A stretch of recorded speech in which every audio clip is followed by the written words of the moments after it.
యాక్చువల్గా నేను ఈ మూవీ ట్రైలర్ గట్రా ఏం చూడకుండా డైరెక్ట్గా మూవీ చూసేసా.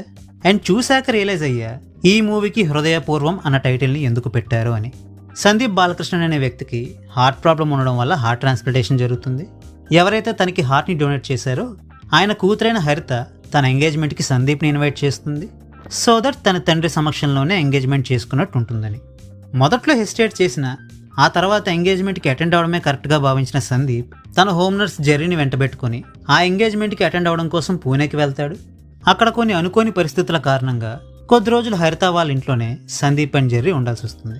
ఇక ఆపై సందీప్కి హరిత అండ్ ఫ్యామిలీకి ఎలాంటి బాండింగ్ ఏర్పడింది, ఆ బాండింగ్ వల్ల వ్యక్తిగతంగా కూడా వాళ్ళలో ఎటువంటి మార్పులు చోటు చేసుకున్నాయో తెలియాలి అంటే ఈ మూవీని చూడాల్సిందే. ఇప్పుడు నేను చెప్పిన స్టోరీని బట్టి ఈ సినిమాలో ట్విస్ట్ అండ్ టర్న్స్కి కాకుండా హార్ట్ టచింగ్గా ఉండే మూమెంట్స్కి ఎక్కువ స్కోప్ ఉంటుందన్న విషయం మీకు అర్థమయ్యే ఉంటుంది. అయితే ఆ హార్ట్ టచింగ్ మూమెంట్స్కి ఫన్ కూడా తోడవడంతో మూవీ ఎండ్ అయ్యేసరికి ఒక మంచి ఫన్ ఫీల్డ్ ఫీల్ గుడ్ మూవీని చూసామనే ఫీలింగ్ కలుగుతుంది.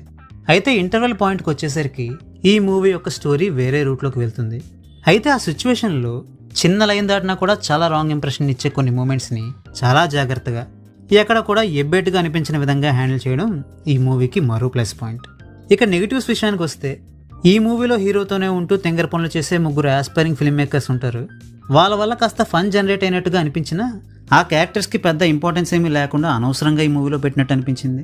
ఇక స్టోరీ మరీ చిన్నదవడం వలన కొన్నిసార్లు మూవీ ముందుకెళ్లకుండా అక్కడక్కడే తిరుగుతున్నట్టుగా అనిపిస్తుంది. అంతే, ఈ రెండూ తప్పితే వేరే విషయాలు ఏవి కూడా నాకు పెద్ద కంప్లైంట్స్ లాగా అనిపించలేదు. ఇక పర్ఫార్మెన్సెస్ విషయానికి వస్తే మోహన్ లాల్, మాళవిక మోహనన్, సంగీత్ ప్రతాప్ అండ్ సిద్దిక్ వీళ్ళందరి పర్ఫార్మెన్స్ కూడా చాలా బాగుంది. ఇక టెక్నికల్ ఆస్పెక్ట్స్కి వస్తే జస్టిన్ ప్రభాకరన్ కంపోజ్ చేసిన సాంగ్స్ ఓకేష్గా ఉన్న బ్యాక్గ్రౌండ్ స్కోర్ మాత్రం మూవీ మూడుకి తగ్గట్టుగా బాగుందనిపించింది. ఇక అను మోతెడత్ చేసిన సినిమాటోగ్రఫీ ఎక్సలెంట్గా ఉంది. మంచి మంచి విజువల్స్తో ఈ మూవీకి కావాల్సిన ఫీల్ గుడ్ ఫ్యాక్టర్ని మెయింటైన్ అయ్యేలా చేసింది. సో ఫైనల్గా ఈ మూవీని నేను మీకు రికమెండ్ చేస్తానా అంటే పెద్దగా స్టోరీ అంటూ ఏం లేకపోయినా పర్వాలేదు.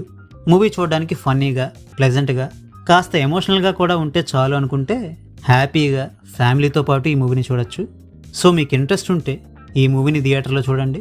లేదు మాకు తెలుగు డబ్బుడ్ వర్షన్ కావాలి అనుకుంటే ఓటీటీలోకి వచ్చాకైనా ఈ మూవీని చూడడానికి ట్రై చేయండి. So well, that's a wrap on this video. ఈ వీడియో మీకు నచ్చితే వీడియోని లైక్ చేయండి. మరిన్ని వీడియోస్ కోసం ఛానల్కి సబ్స్క్రైబ్ చేసుకోండి. We will meet you next video. Thanks for watching.